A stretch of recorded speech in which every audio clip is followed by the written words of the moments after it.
Adina, doar un antrenament cu public numeros și care v-a apreciat. Da, a fost un public minunat, pentru care îi mulțumim oamenilor care au fost la sală.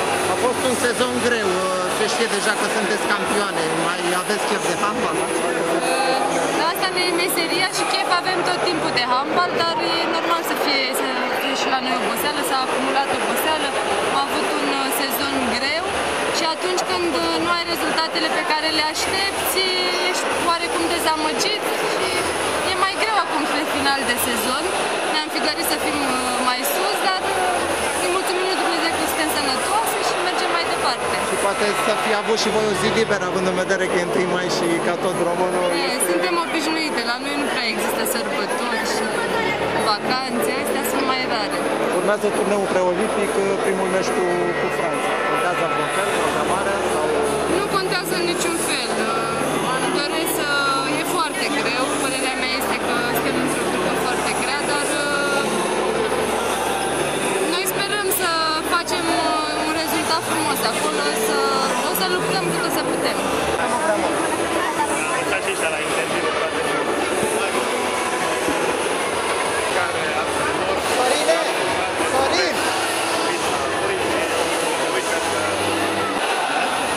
Domnul Voina, Olchim este campioană, este greu de 1 mai să joci handbal? Da, nu neapărat de 1 mai, dar vrem să jucăm, mâine jucăm la Galați, vineri la Pitești, sâmbătă acasă, pentru a încerca să dăm câteva zile libere fetelor înainte de a ataca obiectivul principal al handbalului românesc, calificarea la Jocurile Olimpice. E sezonul care se apropie de sfârșit, dar a fost foarte greu și foarte multe meciuri. 3 meciuri infernale în turneul preolimpic. Da, sunt 3 meciuri groaznice și de aceea cred eu trebuie făcut totul ca să aducem bucurie sau tristețe, Doamne ferește, handbalului feminin, care, din punctul meu de vedere, așa cum am declarat, înainte de Jocurile Olimpice, sperăm să dea Dumnezeu să ajungem acolo, este această calificare care este obiectivul numărul 1 al handbalului feminin. Domnul Voina, ați avut prilejul în carieră să sărbătoriți 1 mai acces vreodată cu liberă? La o pădure, la o pescuit? Nu. Eu, din păcate, am prins și alte vremuri și alte perioade mai dificile în care aveam sau nu aveam liber. Noi am încercat acest 1 mai să compresăm niște meciuri pentru a da un timp de respiro fetelor. În ultima instanță e ziua muncii și o sărbătorim prin muncă. Nu se schimbă absolut nimic, decât că suntem în autobuz, plecăm acum la Galați și vom juca și mâine, după aceea iară spre Vâlcea și așa mai departe. Asta ne este meseria și trebuie să o facem. Barbosa, ultimul nume pe o listă a Olchimului din ce în ce mai tare. Da. Barbosa e oficial. În sfârșit presa n-a simțit nimic, a semnat de vreo lună de zile, dar în sfârșit presa a aflat a doua. Era nevoie sau e nevoie la Vâlcea, la obiectivele pe care au de puțin sânge nou și proaspăt și valoare, pentru că trebuie odată și odată ca și Vâlcea să-și realizeze visul, de a ajunge în finală sau să câștige o competiție asta de nivelul Champions League. Pentru că obiectivul principal al Olchimului este Champions League, nu campionatul nostru, care ne dă o impresie falsă despre ceea ce se întâmplă pe plan mondial la nivel de sus. Pe Luminița o mai puteți convinge încă un sezon? Luminița, din păcate, a fost ieri a fost ultima zi de contract, iar are alte priorități acum.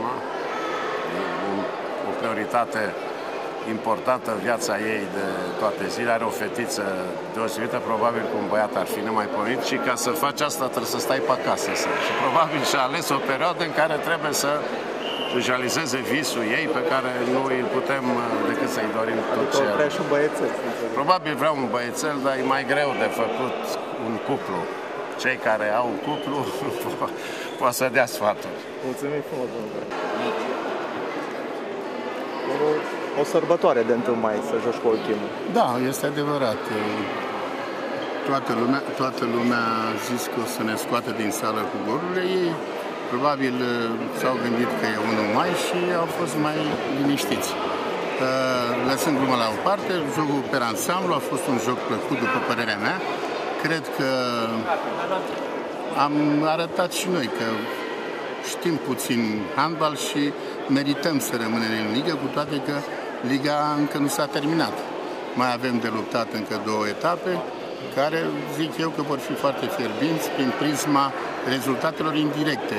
Sunt foarte multe echipe care ar putea să profite de acest final de campionat, care joacă cu alte echipe care nu mai au interes și s-ar putea să ajungem într-o situație să trebuiască să câștigăm unul din cele 2 meciuri pe care le mai avem. După un joc cu Olchimul, domnul Ionescu, merge un pescuit de relaxare? După meciul cu Olchimul, merge și pescuitul, normal, pentru că este singura modalitate de a mă relaxa un pic, de a mă aduna, de a vedea filmul meciului. Zic eu că astăzi am oferit publicului din Plopeni, din Ploiești, din județ, pentru că au fost din mai multe părți ale județului, un spectacol care face propagandă bună handbalului. Mă bucur nespus de mult că au fost foarte mulți copii în sală și asta nu face decât să îi ajute să îndrăgească mai mult acest sport, care zic eu că a făcut multă faimă în sportul românesc și în sportul de cenul mondial. Per total mulțumit de meci, de jocul fetelor. Da, mulțumit, cu singure excepții, greșeli nepermise, greșeli neforțate pe care le-au făcut, ratări de la semicer singure cu portarul, pase la adversar în situație de contraatac, faza a doua când nu se impunea, pase afară și, mă rog, greșelile care sunt inerente, dar parcă eu aș vrea să le eliminăm, pentru că sunt cam multe într-un singur meci, chiar dacă am jucat cu Olchimul.